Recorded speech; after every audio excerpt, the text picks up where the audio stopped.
Hi hello ನಮಸ್ಕಾರ. ಎಲ್ಲರೂ ಹೇಗಿದ್ದೀರಾ? ಎಲ್ಲರೂ ಚೆನ್ನಾಗಿದ್ದೀರಾ ಅಂತ ಅಂದ್ಕೊಳ್ತಾ ಈ ವಿಡಿಯೋ ಬಂದು ಎಣ್ಣೆ ಬದನೆಕಾಯಿ ಪಲ್ಯದಾಗಿರುತ್ತೆ. ಈ ರೆಸಿಪಿ ಟೇಸ್ಟ್ ಬಂದುಬಿಟ್ಟು ಉತ್ತರ ಕರ್ನಾಟಕದ ಸ್ಟೈಲ್ ಆಗಿರುತ್ತೆ. ನೋಡಿ ನೀವು ಕೂಡ ಮಾಡ್ಕೊಳ್ಳಿ, ತುಂಬ ರುಚಿಯಾಗಿರುತ್ತೆ.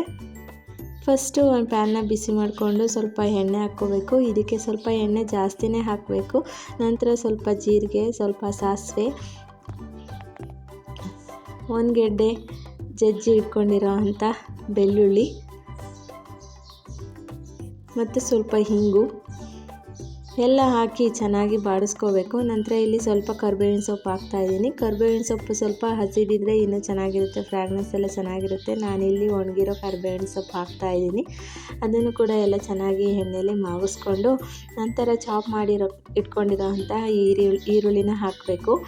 ಈರುಳ್ಳಿ ಒಂದು ಹಾಕಿದ್ರೆ ಸಾಕಾಗುತ್ತೆ ಇದಕ್ಕೆ. ಅದನ್ನು ಕೂಡ ಚೆನ್ನಾಗಿ ಎಣ್ಣೆಯಲ್ಲಿ ಮಾಗಿಸ್ಕೊಂಡು ನಂತರ ಇಲ್ಲಿ ಬದನೆಕಾಯಿನ ಸ್ವಲ್ಪ ಸ್ಲೈಸಾಗಿ ಕಟ್ ಮಾಡಿಕೊಂಡು ಇಟ್ಕೊಂಡಿದ್ದೀನಿ. ಅದನ್ನು ಕೂಡ ಹಾಕ್ಕೊಳ್ತಾ ಇದ್ದೀನಿ.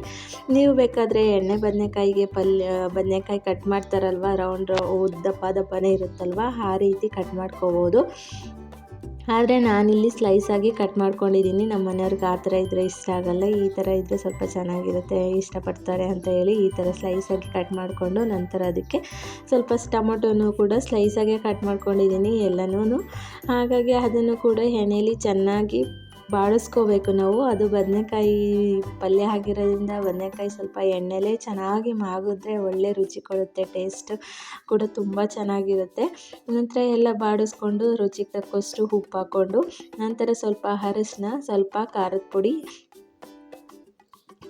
1 ಟೇಬಲ್ ಸ್ಪೂನಷ್ಟು ಧನಿಯಾ ಪೌಡರು, ಸ್ವಲ್ಪ ಗರಂ ಮಸಾಲ ಹಾಕಿ ಅದನ್ನು ಕೂಡ ಮಸಾಲೆ ಎಲ್ಲ ಚೆನ್ನಾಗಿ ಮಿಕ್ಸ್ ಮಾಡಿಕೊಂಡು ಬಾಡಿಸ್ಕೋಬೇಕು. ನಾವಿಲ್ಲಿ ಬೇರೆ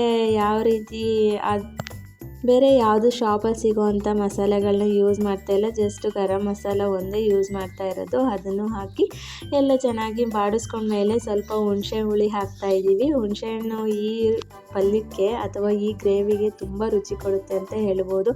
ನಂತರ ಇಲ್ಲಿ ಸ್ವಲ್ಪ ಕಡಲೆಬೀಜ, ಸ್ವಲ್ಪ ಹುಚ್ಚೆಳ್ಳು ಎಲ್ಲ ಡ್ರೈ ರೋಸ್ಟ್ ಮಾಡಿ ಸ್ವಲ್ಪ ಪೌಡರ್ ಮಾಡಿ ಇಟ್ಕೊಂಡಿದ್ದೆ. ಅದನ್ನು ಕೂಡ ಆ್ಯಡ್ ಮಾಡಿ ಚೆನ್ನಾಗಿ ಬಾಡಿಸ್ಕೊಂಡು ಸ್ವಲ್ಪ ನಮಗೆ ಗ್ರೇವಿ ಬೇಕು ಅಂತಂದರೆ ಸ್ವಲ್ಪ ನೀರು ಹಾಕ್ಕೊಂಡು ಹೆಚ್ಚಿಸ್ಕೊಂಡು ಸ್ವಲ್ಪ ಕಾಯಿ ತುರಿ, ಸ್ವಲ್ಪ ಬೆಲ್ಲ ಹಾಕಿ ಚೆನ್ನಾಗಿ ಮಿಕ್ಸ್ ಮಾಡಿಕೊಂಡು ಒಂದು 5ರಿಂದ 6 ನಿಮಿಷ ಚೆನ್ನಾಗಿ ಕುದಿಸಿದ್ರೆ ಅದು ಎಣ್ಣೆ ಬಿಡಬೇಕು. ಬದನೆಕಾಯಿ ಪಲ್ಯ ಅಲ್ವಾ, ಎಣ್ಣೆ ಬದನೆಕಾಯಿ ಅಲ್ವಾ, ಅದು ಹೆಸರಲ್ಲೇ ಇದೆ. ಹಾಗಾಗಿ ಸ್ವಲ್ಪ ಎಣ್ಣೆ ಬಿಡೋವರೆಗೂ ಚೆನ್ನಾಗಿ ಕುದಿಸ್ಕೊಂಡ್ರೆ ಎಣ್ಣೆ ಬದನೆಕಾಯಿ ಪಲ್ಯ ರೆಡಿ ಆಗೋಗುತ್ತೆ. Don't forget to like, share and subscribe.